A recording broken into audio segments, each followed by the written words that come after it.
میرے محترم سامعین حضرات، میرے ہمسن برادران و ماتم داران مظلوم کربلا، دعائے فاطمہ، مسلسل آپ حضرات مرثیہ خوانی، سینہ زنی، پرساداری پیش کر رہے ہیں شہزادی کی بارگاہ میں۔ ذکر محمد و آل محمد دنیا بھر میں گوشے گوشے میں برپا ہے، اور کائنات کے ذرے ذرے سے صدائے یا حسین آ رہی ہے۔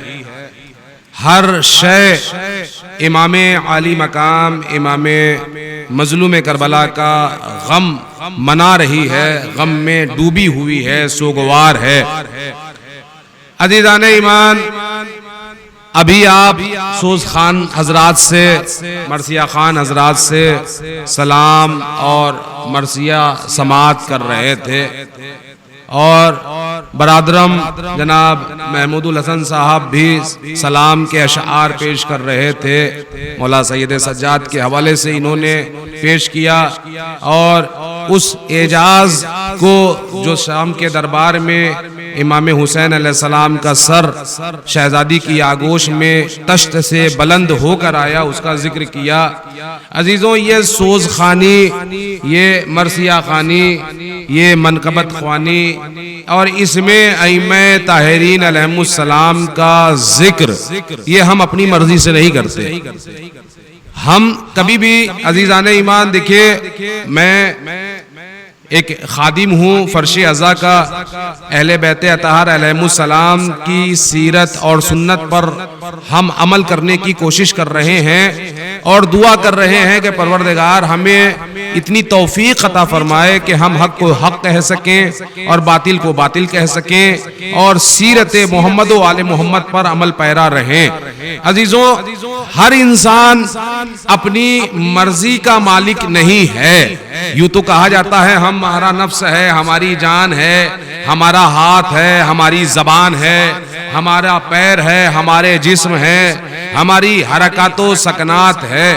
عزیزو، یقیناً انسان اپنے وجود کے اوپر اختیار رکھتا ہے، اسی لیے جہاد بن نفس ہے کہ انسان جہاد بن نفس کرے، یعنی ہاتھ اگر برائی کی طرف جا رہے ہیں تو جہاد بن نفس کر کے اس ہاتھ کو روک لے، پیر برائی کی طرف لے کر جا رہے ہیں تو جہاد بن نفس کے ذریعے سے اپنے پاؤں پر قابو پا لے۔ اگر نفس اس کا شیطانی وسوسے کا شکار ہو رہا ہے تو وہ ذکر محمد و آل محمد، ذکر الہی کتاب خدا کی تلاوت کر کے وہ اپنے نفس کی حفاظت کر لے۔ عزیزوں، یہ ساری چیزیں انسان اپنے جسم کا، اپنی جسمانیات کا مالک ہے، یعنی وہ چاہے تو نیک عمل کرے، وہ چاہے تو برا عمل کر کے برا بن جائے۔ عزیزوں، ہر آدمی اپنے عمل کے ذریعے سے پہچانا جائے گا، اور اپنے عمل کے ہی ذریعے سے اسے اللہ جو ہے، یعنی جیسا انسان عمل کرتا ہے اللہ کی بارگاہ میں اس کی ویسی نیکیاں لکھی جاتی ہیں۔ جو نکیرین ہیں، جو سوال کرتے ہیں قبر میں، اور جو فرشتے ہمارے کاندھوں پر بٹھائے گئے ہیں کہ جب ہم کوئی حرکت کرتے ہیں تو وہ فرشتے ہمارے عمل کو لکھ لیتے ہیں، جب ہم کوئی اچھی بات کرتے ہیں تو فرشتے اچھائی کے اسے لکھ لیتے ہیں، جسے کرام الکاتبین کہا جاتا ہے۔ یعنی یہ جو ہمارے کاندھوں پر دو فرشتے بیٹھے ہوئے ہیں، انہیں کرام الکاتبین کہا جاتا ہے۔ ہم جو بھی کچھ کہتے ہیں یہ فوراً اپنی ڈائری میں نوٹ کر لیتے ہیں، ہم کوئی برائی کرتے ہیں یہ فوراً اسے لکھ لیتے ہیں، ہم کوئی اچھائی کرتے ہیں یہ فوراً اسے لکھ لیتے ہیں۔ یعنی ہم ہر نفس جو عمل کر رہے ہوتے ہیں یا جو سوچ رہے ہوتے ہیں، یہاں تک کہ جو ارادہ رکھتے ہیں اس ارادے کو بھی یہ لکھ لیا کرتے ہیں، تحریر کر لیا کرتے ہیں۔ لیکن بڑا فرق ہے، جب کوئی انسان گناہ کرنے کا ارادہ کرتا ہے، گناہ کرنے کے بارے میں سوچتا ہے، برائی کا فرشتہ چاہتا ہے کہ اسے رقم کرے، اچھائی کا فرشتہ فوراً اس سے کہتا ہے کہ خبردار ابھی اس نے گناہ کیا نہیں ہے، ابھی تم تحریر نہ کرنا، ابھی رقم نہ کرنا. کیوں؟ اس لیے کہ اس نے ابھی گناہ نہیں کیا ہے. لیکن عزیزان ایمان دیکھیے شریعت ان الدین عند اللہ الاسلام کیوں کہا ہے اللہ نے کہ اللہ کو اگر کوئی دین پسند ہے، اللہ کے نزدیک اگر کوئی دین ہے تو وہ اسلام ہے. اب دوسرا فرشتہ ہے نیکی کا، ایک فرشتہ ہے برائی کا. تب انسان اگر برائی کا ارادہ کرتا ہے، ابھی برائی کی نہیں ہے، ابھی کوئی خطا کی نہیں ہے، ابھی کوئی گناہ کیا نہیں ہے، بس سوچا ہے، اور فرشتہ یہ چاہ رہا ہے کہ اس کو تحریر میں لایا جائے، اس کے نامہ اعمال میں لکھ لیا جائے کہ اس نے گناہ کرنے کا سوچا ہے. تو اچھائی کا فرشتہ فوراً کہتا ہے خبردار ابھی اس نے گناہ نہیں کیا ہے، ابھی نہ لکھے جائیں، ابھی گناہ نہ لکھے جائیں. لیکن وہی تاریخ کہتی ہے، کتابیں کہتی ہیں، علماء کرام کہتے ہیں کہ وہی انسان اگر یہ ارادہ کرتا ہے کہ میں کوئی نیک عمل کروں گا، ابھی کیا نہیں ہے، ابھی ارادہ کیا ہے کہ میں نیک عمل کروں گا، میں عزاداری سید الشہداء کروں گا، میں مرثیہ خوانی کروں گا، میں حج بیت اللہ جاؤں گا، میں غریب کی مدد کروں گا، میں مسکین کی مدد کروں گا، یعنی جتنے بھی نیک اعمال ہیں وہ تصور کرتا ہے کہ مجھے یہ کلام پڑھنا ہے، مجھے یہ سلام پڑھنا ہے، مجھے یہ مرثیہ پڑھنا ہے، مجھے یہ ذکر کرنا ہے، مجھے یہ تلاوت کرنا ہے، مجھے یہ عمل کرنا ہے. ابھی وہ تصور کرتا ہے کہ نیکی کا فرشتہ فوراً لکھنے لگتا ہے، یہاں برائی کا فرشتہ خاموش رہتا ہے. ایسا کیوں ہے؟ یہ شریعت ہے. یہاں اگر انسان اچھا سوچتا بھی ہے تو اس کے نامہ اعمال میں نیکیاں لکھ دی جاتی ہیں. یہ دین الہی ہے. عزیزوں ایک مرتبہ امام جعفر صادق آل محمد صلی والسلام کا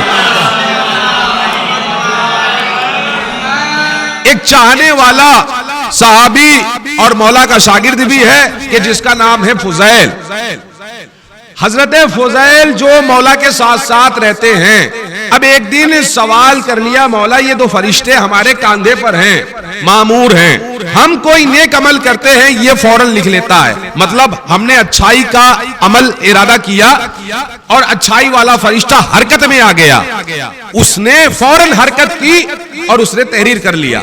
برائی کا فرشتہ ساکت ہے، خاموش ہے، بیٹھا ہوا ہے، کوئی حرکت نہیں کر رہا ہے. لیکن جیسے ہی کوئی گناہ کیا تو اچھائی کا فرشتہ بیٹھا ہوا ہے اور برائی کا فرشتہ اسے لکھ رہا ہے، یعنی حرکت میں آ گیا برائی کا فرشتہ. یعنی دونوں اپنے اپنے کام کر رہے ہیں اور دونوں کے کام کرنے میں ایک دوسرے کا کوئی یعنی کسی کو روک نہیں رہا ہے. بھائی مطلب کہنے کا یہ ہے کہ اگر برائی ہم سے ہو گئی، ہم نے کوئی خطا کر لی، ہم سے کوئی گناہ ہو گیا، تو اب ہم نے جیسے ہی گناہ کر لیا تو برائی والا فرشتہ اگر گناہ لکھے گا تو اچھائی کا فرشتہ اسے روکے گا نہیں، اسے ٹوکے گا نہیں، بلکہ اچھائی والا فرشتہ کہے گا تم اپنا کام کرو. لیکن وہی جہاں ہم نے اچھا کام کیا، عمل نیک کیا، تو اچھائی والا فرشتہ وہ اپنا قلم اٹھائے گا، تحریر کر دے گا، برائی کا فرشتہ بیٹھا رہے گا. یعنی ایسا نہیں ہوتا کہ دونوں ایک ساتھ حرکت میں آ جائیں. تو فضیل کہتے ہیں کہ ابن رسول اللہ یہ بتائیے کہ کوئی ایسا عمل بھی ہے کہ جس کے کرنے سے یہ دونوں فرشتے حرکت میں آ جاتے ہوں، یعنی ہم عمل ایک کریں اور اچھائی والا فرشتہ بھی حرکت میں آ جائے، برائی والا فرشتہ بھی حرکت میں آ جائے. کیا کوئی ایسا عمل ہے؟ کہا ہاں ایسا عمل ہے. کہا کون سا عمل ہے؟ کہا ایک عمل ہے تولا اور ایک عمل ہے تبرہ. جب ہمارا چاہنے والا ہم پر درود بھیجتا ہے تو یہ فرشتے دونوں وجود میں آ جاتے ہیں، حرکت میں آ جاتے ہیں. اور جب ہمارا کوئی چاہنے والا ہمارے دشمنوں پر لعنت کرتا ہے تو یہ دونوں فرشتے حرکت میں آ جاتے ہیں. جب ہمارا کوئی چاہنے والا درود بھیجتا ہے تو اچھائی والا اچھائی لکھتا ہے اور برائی والا گناہ مٹاتا ہے. اور جب یہ لعنت کرتا ہے تو اچھائی والا نیکیاں کرتا ہے، برائی والا تمام گناہ مٹا دیتا ہے. صلوات پڑھیں عظمت آل محمد پر.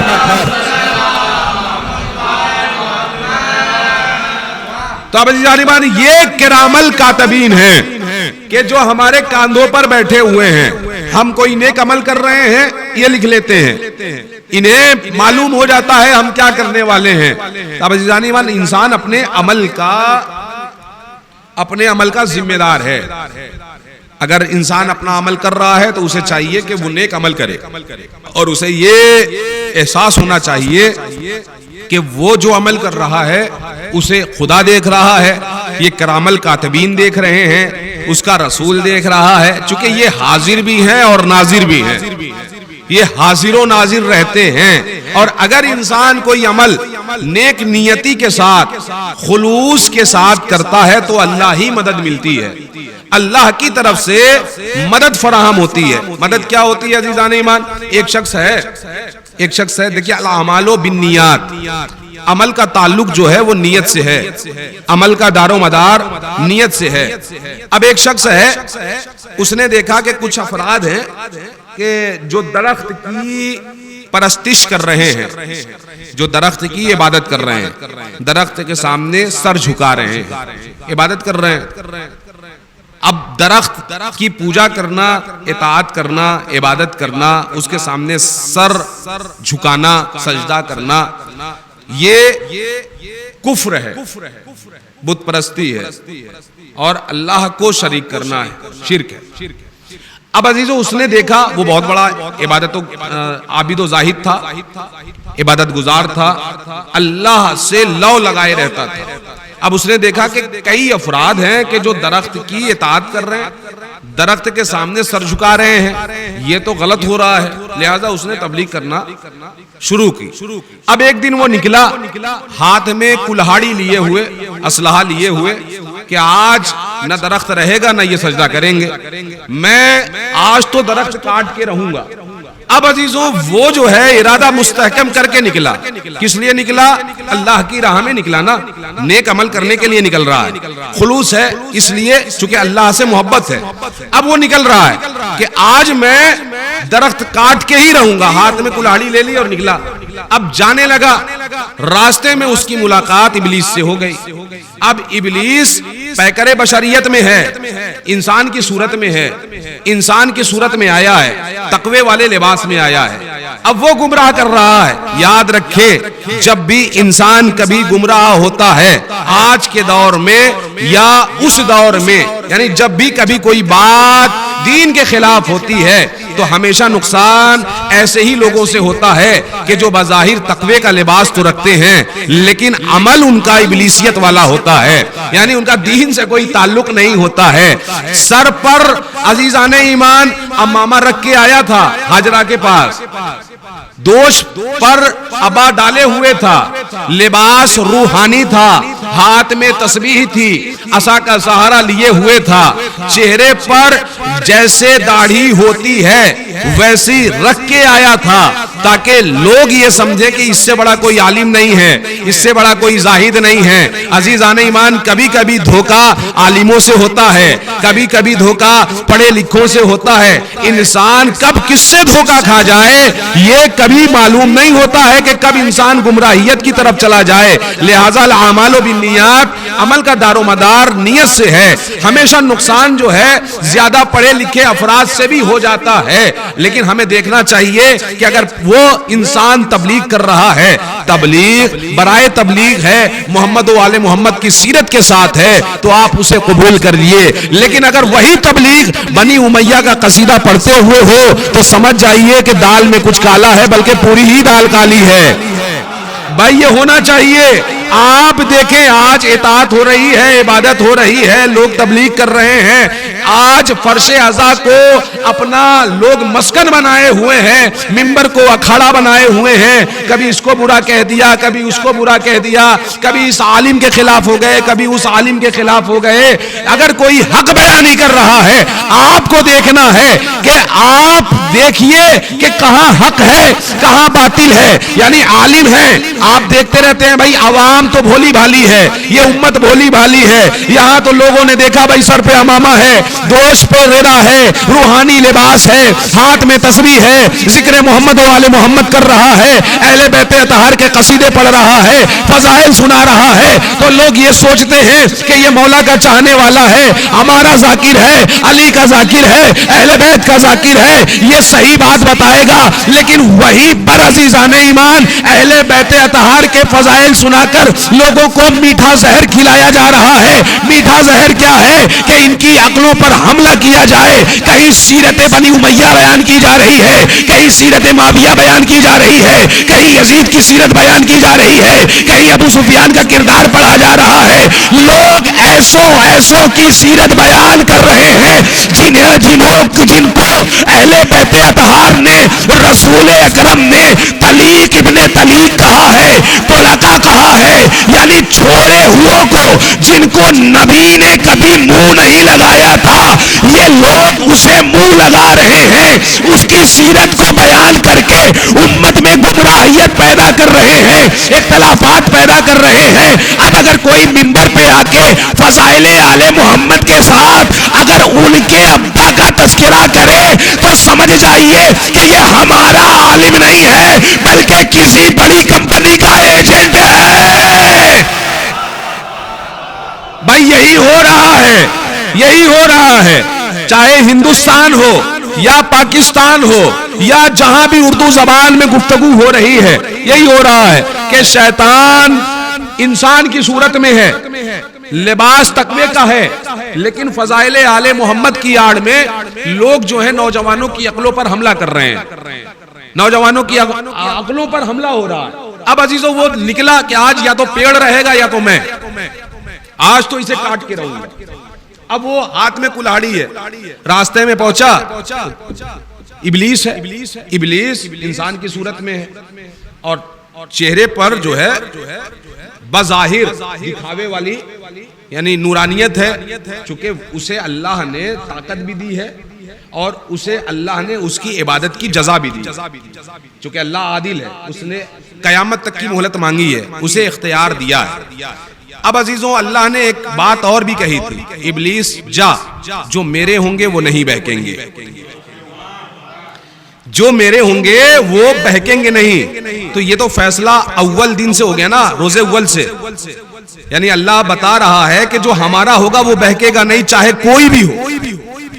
اب یہ روکا اس نے، کہا بھیا کہاں جا رہے ہو؟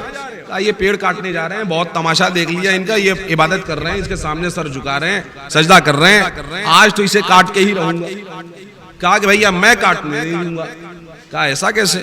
کہا نہیں میں آج تمہیں کاٹنے نہیں دوں گا، یہ درخت ہے اس میں بھی جان ہوتی ہے، ہم نہیں کاٹنے دیں گے۔ اب عزیزوں وہ ہر درمی پر اتر آیا، اب ایک طرف ہے عبادت کرنے والا اور ایک طرف ہے عبادت کی آڑ میں لوگوں کو گمراہ کرنے والا۔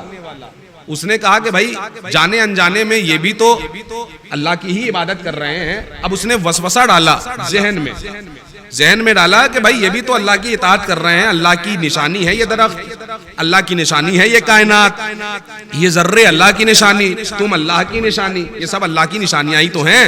اب اس نے گمراہ کرنا شروع کیا، لیکن اب چونکہ یہ عبادت کرتا تھا، عابد تھا، زاہد تھا، متقی تھا، پرہیزگار تھا، مصلی پر جاتا تھا، لہٰذا عبادت اس کا سہارا بن رہی تھی۔ ابھی تک اس نے کوئی غلط کام نہیں کیا تھا۔ دیکھیں انسان کی عقل بھی اس وقت تک کام کرتی ہے، سلامت رہتی ہے، ساتھ دیتی ہے انسان کا جب تک لقمہ حرام نہ جائے۔ جب لقمہ حرام حلق کے نیچے اترتا ہے تو انسان کی عقل خراب ہو جاتی ہے، انسان کے عمل سے توفیق چھن جاتی ہے، یعنی جو نیکی کی توفیق ہوتی ہے، جو روحانیت ہوتی ہے وہ ختم ہو جاتی ہے۔ یہی وجہ ہے کہ جب انسان دعا کرتا ہے تو اس میں اثر نہیں ہوتا۔ کیوں؟ اس لیے کہ کہیں نہ کہیں انسان گناہوں کا شکار ہو رہا ہے، کہیں نہ کہیں گمراہ ہو رہا ہے، کہیں نہ کہیں ہمارا پوائنٹ جو ہے وہ کمزور ہے۔ اب یہ شیطان وسوسہ ڈال رہا ہے، اب میں کاٹنے نہیں دوں گا درخت، کہا نہیں میں کاٹ کے رہوں گا۔ دونوں میں حجت ہوئی۔ اب کیا کیا؟ دیکھنے والوں نے دیکھا کہ دونوں میں لڑائی جھگڑا ہو رہا ہے، گھمسان بہترین انداز میں اکھاڑا ہو رہا ہے۔ اب عزیزان ایمان تاریخ کے اوراق پہ یہی رقم ہے کہ اس عبادت گزار نے ابلیس کو اٹھا کر زمین پر پٹک دیا. اب ابلیس جو ہے وہ زیر ہو گیا. جو زاہد تھا, متقی تھا, پرہیزگار تھا, یہ اس کے سینے پہ سوار ہو گیا اور کلہاڑی ہاتھ میں لے کے کہا بس ابھی تمہاری گردن اڑا دیں گے. تو ایک مرتبہ اس نے کہا سنو سنو بھیا, لڑائی جھگڑا ضروری تھوڑی نہ ہے. ارے بھیا بات پیار سے بھی تو ہو سکتی ہے, چلو بیٹھ کے بات پیار سے کر لیتے ہیں. اب اس نے کہا لہجہ, دیکھیے لفظ کتاب میں لکھا ہوتا ہے, لہجہ نہیں بتاتا. اب اس نے کہا بھیا بات لڑائی جھگڑے سے تو ہوتی نہیں ہے, لہذا بات پیار سے بھی تو ہو سکتی ہے, ذرا ٹھہرو. اب وہ اطمینان میں آ گیا. کہا بتاؤ کیا کہنا چاہتے ہو؟ کہا میں یہ کہنا چاہتا ہوں کہ تم درخت مت کاٹو اور اس کے بدلے میں تمہیں روزانہ رقم دوں گا, پیسہ دوں گا, یعنی اس وقت جو دینار درہم جو بھی ہے کہ میں تمہیں دوں گا, اور جب تم روزانہ صبح سویرے اٹھو گے تو تمہارے تکیے کے نیچے سے تمہیں پیسہ ملے گا, دولت ملے گی, اور تم اس کا نیک عمل میں خرچ کرنا, یعنی تصرف کرنا کہ کسی یتیم کی مدد کر دینا, کسی غریب کی مدد کر دینا, بھوکوں کو کھانا کھلا دینا, اس کو نیک عمل میں لے آنا. اب دیکھیے یہ ورگلا رہا ہے, شیطان وسوسہ ڈال رہا ہے. اس نے سوچا کہ بھائی بات تو ٹھیک کہہ رہا ہے, پیسہ بھی مل جائے گا اور تھوڑا گھر کی کڑکی بھی دور ہو جائے گی, جو تنگ دستی ہے, جو غربت ہے, یہ بھی دور ہو جائے گی, روزانہ پیسے ملیں گے. اس نے کہا چل بھیا ٹھیک ہے.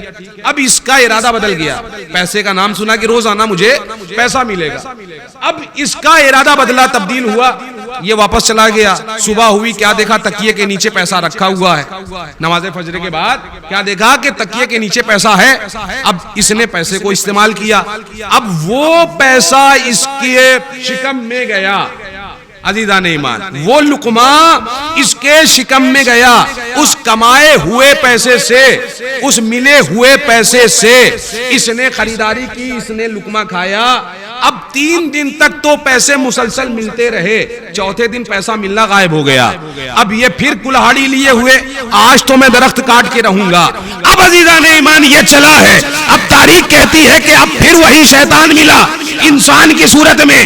پھر اب دونوں میں حجت ہوئی, بحث ہوئی, لڑائی جھگڑا ہوا.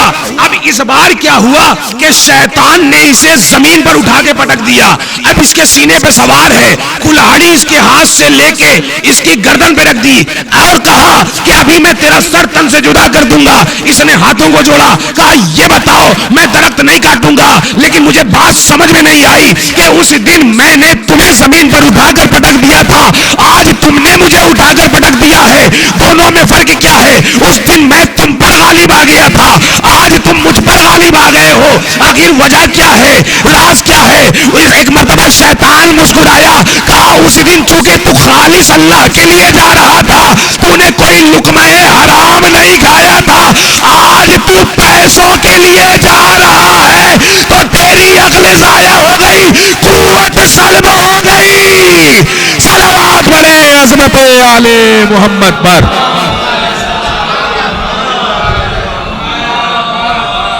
مطلب یہ ہے کہ انسان اگر خلوص نیت کے ساتھ, خلوص کے ساتھ عمل کرے تو اسے اللہ کی طرف سے رزق ملتا ہے, عقل کا رزق ملتا ہے, قوت کا.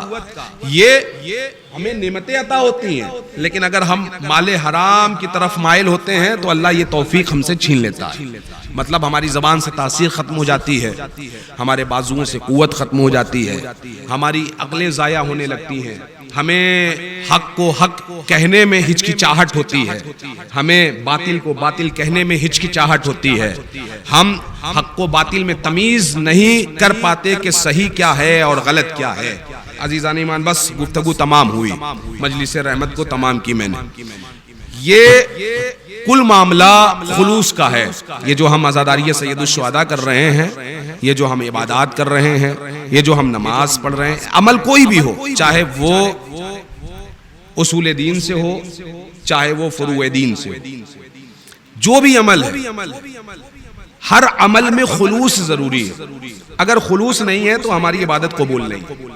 اگر خلوص نہیں ہے تو ہماری دعائیں قبول نہیں ہیں. ہمیں کوشش یہ کرتے رہنا چاہیے کہ اللہ ہماری عبادتوں کو قبول بھی کرے اور ہمیں اتنی توفیق دے کہ ہم زیادہ سے زیادہ نیک عمل کریں, حق کو حق کہیں, باطل کو باطل کہیں. جس دن ہمیں یہ فرق سمجھ میں آ جائے گا کہ حلال اور حرام کیا ہے, اس دن ہماری نسلیں بھی پاکیزہ رہیں گی, عقلیں بھی پاکیزہ رہیں گی. عزیزان ایمان, یہ مجلس امام حسین تہذیب آل محمد سکھلاتی ہیں. اسی مجلس سے ہمیں پتہ چلتا ہے کہ ان کی فضیلت کیا ہے, اسی مجلس سے ہمیں پتہ چلتا ہے کہ ان کی مصیبت کیا ہے. ابھی مرثیہ خان حضرات نے مرثیہ خانی کی, سوز خان حضرات نے سوز خانی کی, سوز پڑھا ہے, سلام پڑھا ہے, بڑے درد میں, بڑی رقت والی آواز میں. اور ماشاءاللہ دنیا بھر میں مولا کے ذاکرین, چاہے وہ مرثیہ خان ہوں, چاہے وہ تقریر کرنے والے خطیب ہوں, چاہے وہ نوحہ خان ہوں, چاہے وہ ناظم ہوں, نظامت کرنے والے, یعنی جو جس انداز سے ذکر کر رہا ہے, اللہ کی طرف سے انہیں خاص تحفہ دیا جاتا ہے. شہزادی انہیں جزائے خیر دیتی ہیں. یہ کوئی معمولی عمل نہیں ہے. 8ویں امام نے عزاداری پر سب سے زیادہ زور دیا ہے. یہ ان کا روزانہ کا معمول یہ ہوتا تھا کہ اپنے گھر میں فرش عزا بچھاتے تھے, خود فرش عزا پر بیٹھتے تھے, مرثیہ خان حضرات کو منبر پہ بٹھاتے تھے اور کہتے تھے کہ تم میرے بابا کی مصیبت کو بیان کرو. اشعار کہنے والے جو شاعر حضرات ہیں, یہاں پہ بھی ماشاءاللہ شاعر حضرات بیٹھے ہوئے ہیں, الحاج محمد رضا کربلائی صاحب بیٹھے ہوئے ہیں, شاعری کرتے ہیں, اور بھی دیگر افراد ہیں, مولانا رضا نواز صاحب ہیں, ماشاءاللہ بہترین معلم ہیں, بہترین درس دینے والے ہیں, استاد ہیں, ہمیں بھی انہوں نے پڑھایا ہے, اور دیگر افراد ہیں جو یہاں پر باب العلم سے وابستگی رکھنے والے افراد ہیں. ماشاءاللہ یہ ہمارا مبارک پور ایک ایسا قصبہ ہے کہ جہاں پر بچہ جو ہے اصول دین اور فروع دین سمجھتا ہے. تو ہمیں زیادہ سے زیادہ کوشش یہ کرتے رہنا چاہیے کہ ہم عزاداری سید الشہداء کو سمجھیں اور اس سے درس حاصل لیں کہ امام مظلوم کربلا نے جو قربانی پیش کی ہے یہ کس لیے پیش کی ہے,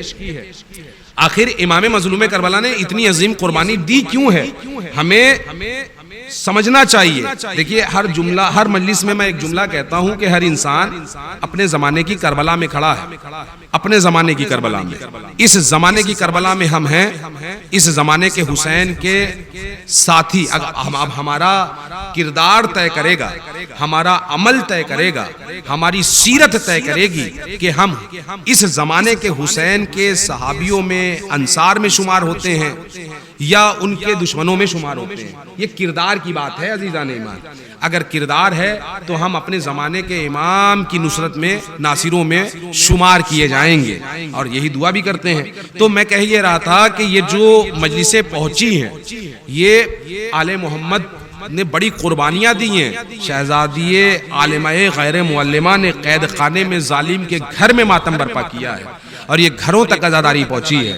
اور اس گریے کا, اس عزاداری کا سکینہ بنت الحسین کہ جو بار بار اپنے بابا کو یاد کرتی ہیں, کبھی اپنے بھیا علی اکبر کو یاد کرتی ہیں, کبھی بھیا علی اصغر کو یاد کرتی ہیں, اپنی مصیبتوں کو یاد کرتی ہیں. قید خانہ شام میں, زندان میں ننھے بچوں کو بلاتی ہیں, ذکر کرتی ہیں. یہ ذکر کیوں کر رہی ہیں بی بی سکینہ؟ اس لیے کر رہی ہیں تاکہ یہ کربلا گھروں تک پہنچے. یہ جو آج اس گھر میں جناب شمشیر علی صاحب کے مکان پر یہ جو مجلس ہو رہی ہے, یہ مجلس عزیزان ایمان شہزادی زینب کی دین ہے. شہزادی زینب نے گھروں تک پہنچایا ہے یہ مجلسیں. یہ جو ذکر ہو رہا ہے یہ سید سجاد کی سنت ہے. یہ جو ہم نے گھر میں مجلس برپا کی ہے, لوگ کہتے ہیں بھیا امام بارگاہ ہے, امام بارگاہ ہمیں کرنی چاہیے, بے شک کرنی چاہیے, لیکن آپ یہ بھی تاریخ ہے کہ جب سید سجاد قید خانہ شام سے رہائی پانے کے بعد مدینہ منورہ آئے ہیں تو روزانہ کا معمول یہ ہوتا تھا کہ گھر میں فرش عزا بچھاتے تھے, گھر میں فرش عزا بچھا کر لوگوں کو بلاتے تھے, عورتوں کو بلاتے تھے, اور اپنے ہاتھوں سے تبرک عزا کا اہتمام کرتے تھے, تبرک تقسیم کرتے تھے. خود وہاں بیٹھ جاتے تھے جہاں عزادار اپنی نالین اتارتے ہیں, جہاں عزادار اپنی جوتیاں اتارتے ہیں, خود سید سجاد وہاں بیٹھ جاتے ہیں. اللہ اکبر عزیزان ایمان, یہ مجلسیں بڑی مصیبت سے آئی ہیں, یہ مجلسیں بڑی مشقت سے آئی ہیں, یہ مجلسیں ہمیں ایسے ہی نہیں مل گئی ہیں. ہیں, ہمارے بزرگوں نے اس کے لیے قربانیاں دی ہیں. آج تو بہت آسان ہو گیا ہے, آپ ٹکٹ کرتے ہیں اور پہنچ جاتے ہیں فلائٹ کے ذریعے سے کربلا. کل ان بزرگوں سے پوچھئے کہ جو قربانیاں دے کر کربلا جاتے تھے, آ رہا ہے اربعین حسینی, امام مظلوم کربلا کا چہلم منانے کے لیے دنیا بھر سے لوگ جا رہے ہیں. امام مظلوم کربلا کا غم منانے کے لیے لوگ کربلا میں جمع ہو رہے ہیں. عزیزان ایمان, آج تو بڑی آسانیاں ہیں, قافلہ سالار قافلہ لے کے جا رہے ہیں, لوگ قافلے کے ساتھ جڑتے ہوئے قدم بقدم شانہ بشانہ ملاتے ہوئے لبیک یا حسین کی صدا لبوں پر ہے, کلمہ پڑھتے ہوئے جا رہے ہیں, امام حسین کی بارگاہ میں سلام پیش کرنے کے لیے جا رہے ہیں. لیکن کل ان ماؤں سے پوچھو کہ جب مائیں جانا چاہتی تھی اور ہاتھ میں کوئی بچہ ہوتا تھا تو سرحد پر ماؤں کو روک دیا جاتا تھا اور ماؤں سے کہا جاتا تھا یا تو بچہ جائے گا یا تم جاؤ گے. ماؤں نے اپنی آنکھوں سے یہ منظر دیکھا ہے کہ ان کے ہاتھوں سے ہی ان کے بچوں کو ذبح کروایا جاتا تھا.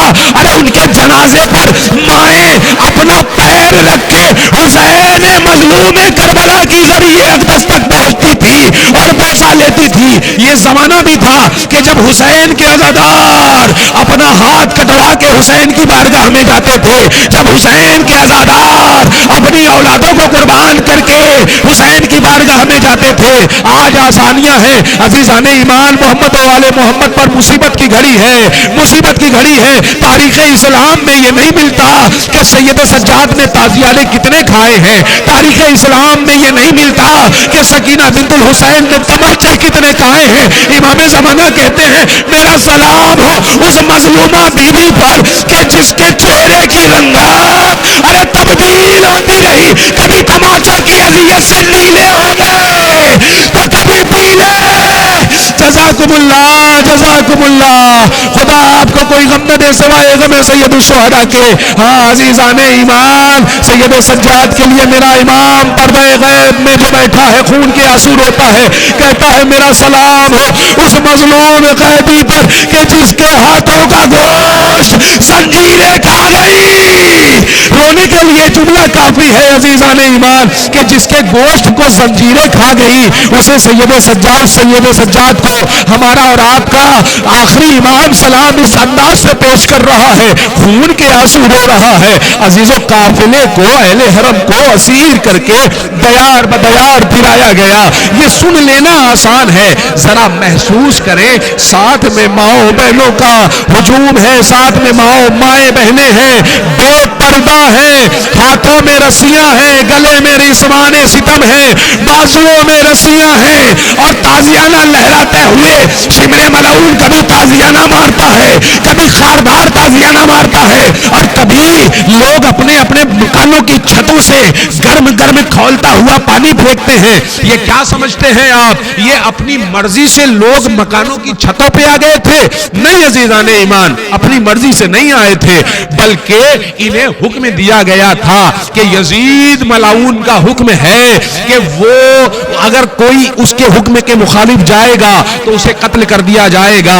اب عزیزو, اس نے بڑی سختی کے ساتھ اعلان کیا کہ یہ جو قافلہ جا رہا ہے باغیوں کا, انہیں باغی کہا جا رہا تھا, یہ جو قافلہ جا رہا ہے انہیں ستایا جائے, ان کا تماشا دیکھا جائے, انہیں اذیت پہنچائی جائے. اس نے اعلان کیا تھا بستی بستی کہ جب یہ قافلہ کوفے پہنچا ہے تو کوفے کے گھر میں گھر کی تمام چھتوں پر تمام عورتیں جمع ہو گئیں. اب عزیزو, کوفے میں صرف دشمنوں کا مجمع نہیں ہے, کوفے میں محب اہل بیت بھی ہیں, جناب میثم تمار کے گھر والے بھی ہیں, جناب زہیر کین کی بیوی بھی ہیں کہ جو نوک نیزہ پر امام حسین کے سر کو دیکھ رہی ہیں, جو حبیب ابن مظاہر کے سر کو دیکھ رہی ہیں. لیکن یہ بیویاں کتنی بے بس ہیں کہ اپنے وارثوں کو سلام بھی نہیں کر سکتی, اپنے وارثوں کو پرسہ بھی نہیں دے سکتی, اپنے وارثوں کی یاد میں آنسو بھی نہیں بہا سکتی. اگر روتی ہیں تو تازیانے مارے جاتے ہیں. یہاں حکم نافذ کر دیا گیا کہ چھتوں پر چلے جائیں اور چھتوں سے آگ کے گولے پھینکے جائیں, گرم گرم پانی پھینکے جائیں, ارے صدقے کی کھجوریں پھینکی جائیں. عزیزوں, کہیں تاریخ میں نہیں ملتا کہ سکینہ بنت الحسین نے پانی پیا ہو. ہاں یہ تو ملتا ہے کہ سکینہ کو پانی ملا, لیکن سکینہ نے پانی پیا یہ کسی تاریخ نے نہیں لکھا کہ سکینہ نے پانی پیا ہو، پانی یقیناً ملا ہے۔ اب عزیزو جہاں بہت سے مخالف تھے، کوفے کی چھتوں پر اہل بیت اطہار علیہ السلام کوفے کی گلیوں میں ہیں، گلیوں میں پھرایا جا رہا ہے، دیار بدیار پھرایا جا رہا ہے۔ اب عزیزو چھتوں سے لوگ تماشا دیکھ رہے ہیں۔ اب وہیں جہاں لوگ گرم گرم پانی ان کے اوپر پھینک رہے تھے، جہاں لوگ پتھروں کی بارش کر رہے تھے، جہاں لوگ اذیتیں دے رہے تھے، جہاں لوگ تماشا دیکھ کر ہنس رہے تھے، وہی ایک معظمہ ہے کہ جو اہل بیت اطہار کا درد سینے میں لیے ہوئے ہے، جو چاہنے والی ہے، جسے یہ معلوم نہیں ہے کہ یہ قافلہ کیسا ہے، اسے بس یہ بتایا گیا تھا کہ یہ باغیوں کا قافلہ ہے، یہ باغیوں کا قافلہ ہے۔ اب عزیزان ایمان اس نے دیکھا کہ قافلہ ہے، نیزے پر رکھے ہوئے سر ہیں، اسیر ہیں، ان کے ہاتھوں میں رسیاں ہیں، انہیں تازیانے مارے جا رہے ہیں۔ ایک مرتبہ وہ اپنے چھت سے یہ منظر دیکھ رہی ہے، چھت کے نیچے لوگ کھڑے ہوئے ہیں، وہ دیکھ رہی ہے کہ یہ بیبیاں تو ایسی بیبیاں ہیں کہ ان کے چہرے سے نور نکل رہا ہے، یہ نوکے نیزہ پر رکھے ہوئے سر ایسے ہیں کہ ان کے چہرے سے نور نکل رہا ہے۔ عزیزو یہ خون آلود چہرے، یہ تماچے کھائے ہوئے رخسار، یہ پشت زخمی لباس سے خون ٹپک رہا ہے، ایسی صورت میں بھلا کون پہچانے گا انہیں کہ یہ کون ہے؟ اب عزیزو یہ چاہنے والی ہے اہل بیت کی، یہ اپنے گھر کی چھت سے تماشا دیکھ رہی ہے، نظارہ کر رہی ہے کہ اس نے ایک مرتبہ معصوم سکینہ کی طرف دیکھا، کیا دیکھا کہ کانوں کی لویں زخمی ہیں اور کانوں کی لووں سے خون ٹپک رہا ہے، سکینہ کے رخسار نیلے ہو چکے ہیں اور خون جمع ہوا ہے، لیکن اس نے یہ منظر بھی دیکھا کہ سکینہ کے لبوں پر پپڑیاں جمی ہوئی ہے، بچی پانی پانی الاتش الاتش کہہ رہی ہے، ہائے پیاس کہہ رہی ہے۔ ایک مرتبہ اس مظلومہ نے دیکھا، اس معظمہ نے دیکھا کہ یہ بچی بڑی خوبصورت ہے لیکن اس کا پیاس کی وجہ سے حال بہت برا ہے، لہذا کیوں نہ میں اسے ٹھنڈا پانی پلا دوں۔ میں نے سنا ہے کہ اسیروں کو پانی پلانا بڑا ثواب ہے، پیاسوں کو پانی پلانا بڑا ثواب ہے۔ اب عزیزو یہ چونکہ جانتی ہے اہل بیت کا مقام کیا ہے، لیکن اسے یہ نہیں معلوم کہ یہ اہل بیت ہے۔ اب عزیزو یہ ٹھنڈا پانی لیے ہوئے، کوزہ لیے ہوئے آگے بڑھی۔ اب ایک مرتبہ آگے بڑھی ہے تو ایک مرتبہ سکینہ کی طرف بڑھی ہے، سکینہ کی طرف آگے قدم بڑھا کے کوزہ پیش کرنے سے پہلے کہتی ہے، اے معظمہ، اے بی بی، اے بچی، میں دیکھ رہی ہوں کہ تم صدائے العطش بلند کر رہی ہو، تم ہائے پیاس کہہ رہی ہو۔ اے بچی میں چاہتی ہوں کہ یہ ٹھنڈا پانی تم پی لو، لیکن اس سے پہلے میری کچھ دعائیں ہیں، میرے لیے کچھ دعا کر دو۔ کہا کیا بات ہے، تیری دعا کیا ہے؟ پہلے ہم تیرے لیے دعا کریں گے، اس کے بعد پانی پیئیں گے۔ عزیزان ایمان تاریخ کہتی ہے کہ سکینہ نے وہ پانی کا کوزہ زمین پہ رکھ دیا۔ شہزادی زینب ہے، سکینہ کے پہلو میں کھڑی ہوئی ہے، وہ معظمہ کھڑی ہے۔ سکینہ کہتی ہے بی بی بتا تیری پہلی دعا کیا ہے؟ وہ کہتی ہے بی بی آپ دعا کر دے کہ جس طرح سے تم یتیم ہوئی ہو ویسے میرے بچے یتیم نہ ہو۔ جزاکم اللہ جزاکم اللہ۔ ارے سکینہ نے کلیجہ تام کے دعا کی، پروردگار ارے میرے جیسے بچے جیسے میں یتیم ہوئی ہوں اس کے بچے یتیم نہ ہو۔ اب عزیزان ایمان ایک مرتبہ سکینہ کہتی ہے اے معظمہ بتا تیری دوسری دعا کیا ہے؟ کہا میری دوسری یہ دعا ہے کہ میں ضعیف ہو چکی ہوں، میں ضعیف ہو چکی ہوں، میں چاہتی ہوں کہ مرنے سے پہلے مکہ مکرمہ چلی جاؤں، حج بیت اللہ چلی جاؤں، اللہ کی زیارت کرنے کے لیے چلی جاؤں۔ دعا کر دو کہ مجھے مکے کی زیارت ہو، حج نصیب ہو۔ ایک مرتبہ سکینہ نے ننھے ہاتھوں کو بلند کر کے کہا پروردگار اسے حج بیت اللہ کی زیارت سے مشرف فرما۔ ایک مرتبہ سکینہ کہتی ہے تیری تیسری دعا کیا ہے؟ ایک مرتبہ وہ کہتی ہے میری تیسری دعا یہ ہے کہ میں آخری بار، زندگی کا کوئی بھروسہ نہیں ہے، میں آخری بار اپنے مدینے میں جاؤں اور اپنی شہزادیوں کی بارگاہ میں سلام پیش کروں، اپنے آقا کی زیارت کر لوں۔ کہا تیرے آقا کون ہے؟ کہا میرے آقا ہے علی، میرے آقا ہے رسول۔ کہا تیرے آقا تو نہیں ہے، وہ تو دنیا سے رخصت ہو گئے، رسول دنیا سے رخصت ہو گئے، علی دنیا سے رخصت ہو گئے۔ کہا تو کیا ہوا؟ ارے ان کے صاحبزادے تو ہیں، ارے میں حسین کو دیکھ لوں گی، میں علی اکبر کو دیکھ لوں گی، میں عباس کو دیکھ لوں گی۔ ایک مرتبہ کہتی ہے کہ میں اپنی شہزادیوں کو دیکھ لوں گی. شہزادی زینب نے سنا کہ یہ آقا زادیوں کی بات کر رہی ہے. ایک مرتبہ بی بی زینب نے کہا کہ اے معظمہ تو مدینے میں جائے گی تو اپنی شہزادیوں کو پہچان لے گی. کہا ہاں ایک عرصہ پہلے کوفے میں جب علی کی حکومت تھی تو زینب اور ام کلثوم کو علی لائے تھے. اس وقت زینب اور ام کلثوم کم سن تھی, چھوٹی تھی. اس وقت میں نے انہیں دیکھا تھا, علی نے پہچانوایا تھا. علی نے کہا تھا اے ام حبیبہ میری بیٹیوں کا خیال کرنا, ارے میری بیٹیوں کو پہچان لے, میری بیٹیوں کو فراموش نہ کرنا. ایک مرتبہ علی کی بیٹی نے اپنا جگر تام کے کہا اے ام حبیبہ ارے کیا اپنی شہزادی کو دیکھے گی تو پہچانے گی؟ کہا ہاں پہچان لوں گی. ارے کہا پہچانا, میں ہی تیری شہزادی زینب ہوں. ارے جس آقا کی بات کر رہی ہے یہ اس آقا کی بیٹی سکینہ, انہوں کے نیزہ پہ رکھے ہوئے سار یہ سر ہے کہ جو ہمارے بھائیوں کے ہیں. ہمیں دیار بدیار پھرایا گیا, ہمیں لوٹا گیا. انا للہ و انا الیہ راجعون.